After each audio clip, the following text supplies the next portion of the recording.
Hey guys, I was on an acoustic gig last night and I started to think about the difference between soloing on electric guitar versus soloing on acoustic guitar.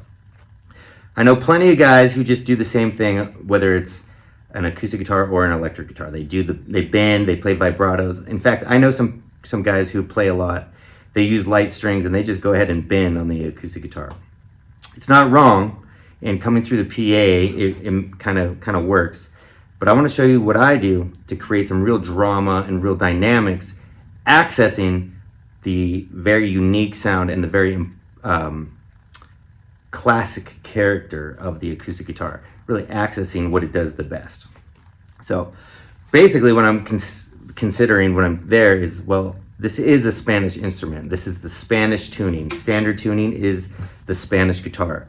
So I noticed that instead of doing like a vibrato and hanging out, I mean, if I did that, I would really have to be very loud in the PA to get it to really come across to the audience. So instead of doing a vibrato, I might go for some double stops, play some thirds, or maybe some perfect fourths, like an R&B lick, like a Hendrix lick. So, for instance, if I was playing a minor song,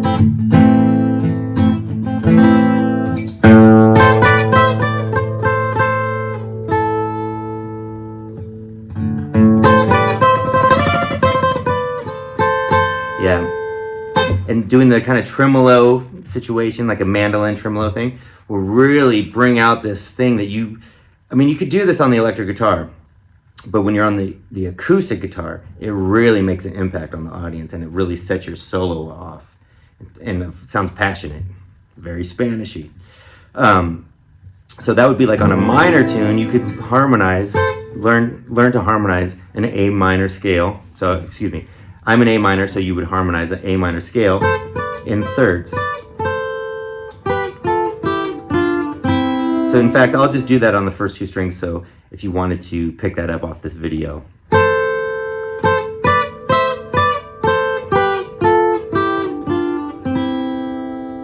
I could use that in my solo.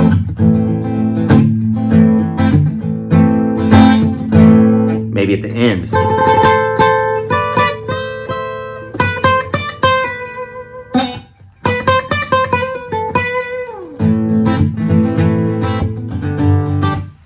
Yeah, any type of diatonic scale, if you're playing on the acoustic guitar and it's anything other than a blues or a country song, diatonic scales with kind of a heavy downstroke approach, really going to set something off. In fact, that's kind of, I'm not a gypsy jazz player, but I do notice that they make sure that they're playing down on certain beats because it really sets off the whole solo. So using the power of the downstroke.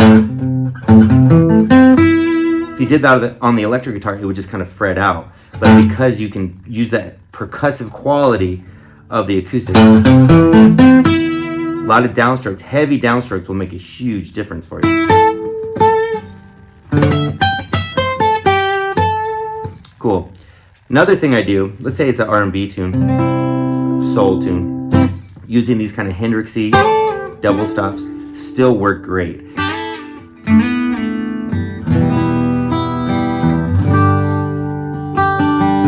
Some of these blues double stops, like this guy, sound great on the acoustic guitar.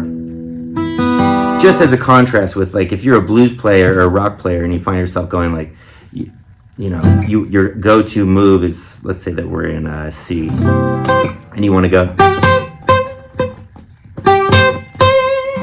It doesn't really translate as well as it would on a Stratocaster or something like that. Those licks work great, but one of these, it's just not going to have the same impact as it would. So, let's say I was playing even like a rock tune like that on the acoustic guitar.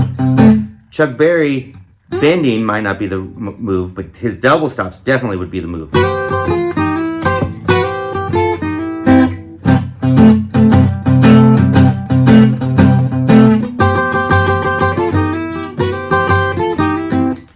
So, I guess what I'm saying is, you got to play a lot more strings and you got to play a little more aggressively in general.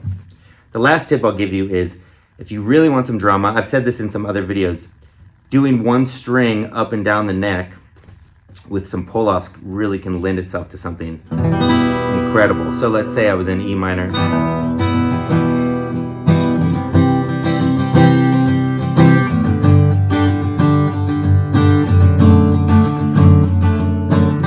Double stops.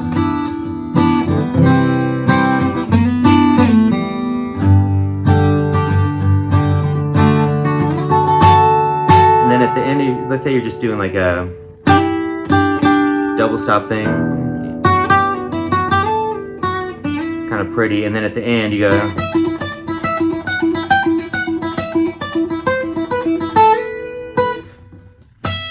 down, so a down and then a pull off, and then an upstroke to the open string.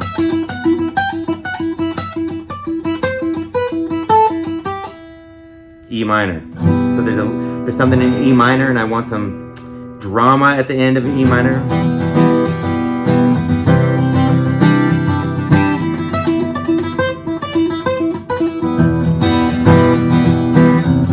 It's gonna come in handy.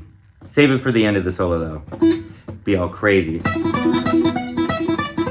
Depends on the tempo and all that stuff. But the last thing I'll tell you, and this is kind of like a secret, I actually noticed this when I saw some flamenco guys playing. At a certain point in their solo, they would just play as fast as humanly possible on a scale sequence. So like if you had, let's say that we had like one of these open note scales. I've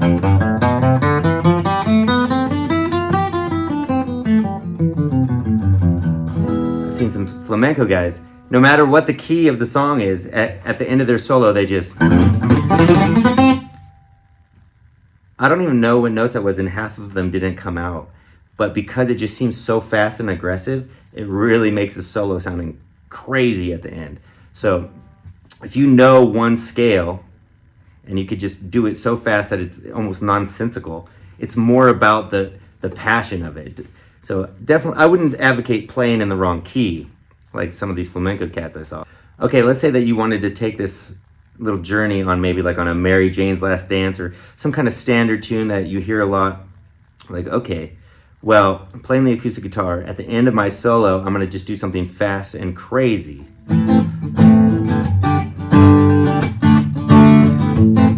Maybe do the standard lick from the song.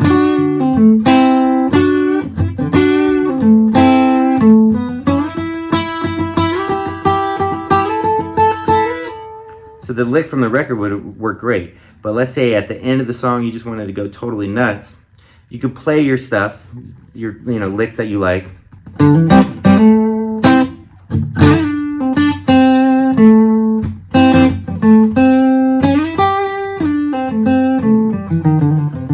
A minor pentatonic, whatever. And then at the end of the solo, just ridiculous fast thing. People will go nuts for it. I just played a scale super fast. It doesn't even matter, half of those didn't even come out. It's a musical choice because that it's dramatic, not so much that it's impeccable, but you might try that. If you know one scale, see if you can just blast it out at the end of the solo and just give it a try. So these are some good ways to get some drama when you're not able to really bend or do the same kind of stuff that you would normally do on your electric guitar. All right, now if you're playing anything bluesy or kind of American roots music, just learning a couple of slide licks will really go a long way on the acoustic guitar. You might be thinking, oh, I don't want to learn to play slide, man, that's too much, or that's not your vibe. But just getting a few of them together will really make a huge impact if you're playing a lot of acoustic gigs. So, and I find it's much easier to play the slide on the acoustic guitar.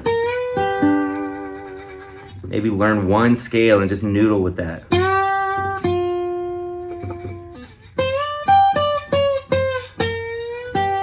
Blues scale on the slide, just learn one scale.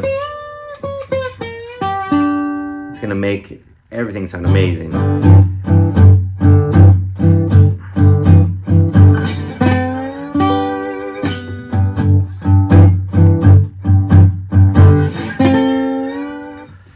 Something about that really calls to the audience, you know. And if you're not stuck playing for the other guitar players in the back of the room, just these simple things that seem a little bit dramatic will make a huge impact on the audience, because that's who we're doing it for.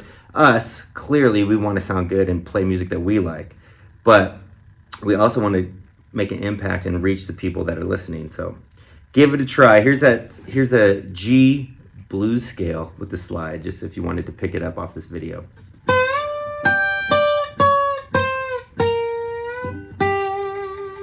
So that was more of a lick. I'll play the exact scale. 15, 13, 15, 14, 13, 11, 12.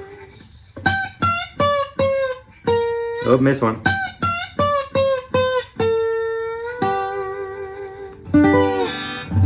There you go. Little intro to slide with your acoustic guitar. Thanks for watching, everybody. I know that I kind of worked fast and talked about a lot of different things, but this is for you guys that are playing out there and you're soloing already and you really want to make an impact on the audience. Or maybe you're just not used to soloing on the acoustic, but you're already a good improviser. This stuff's going to really set it off. Go with those thirds, baby. Thanks for watching, everybody.